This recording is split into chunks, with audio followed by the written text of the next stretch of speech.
তিনিটা সমষ্টিত কি চলি আছে ছাৰ কওক। পঞ্চম ৰাউণ্ড জোনাই 5 ৰাউণ্ড 26,180টা,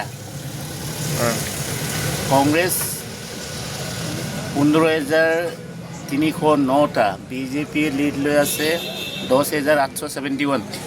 10,871ত বিজেপিয়ে লিড লৈ আছে জোনাই সমষ্টিত। জোনাইত এতিয়া ধেমাজি কওক।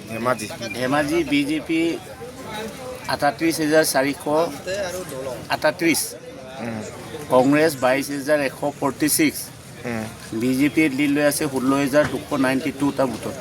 ধেমাজি ৰাউণ্ডটো কেই নম্বৰ 7 ৰাউণ্ড? ৰাউণ্ড 7 ৰাউণ্ড ন। চিচি বৰগাঁও 7 ৰাউণ্ড, বিজেপিয়ে 29,630, ৰাইজৰ দল 18,335, বিজেপি লিড লৈ আছে 11,295টা ভোটত। চিচি বৰগাঁও সমষ্টি ন। তিনিটা সমষ্টিতে বিজেপিয়ে লিড লৈ আছে। আছে। ঠিক আছে, এনেকৈ আপডেট পাই থাকিব, আপোনালোকে চাই থাকিব।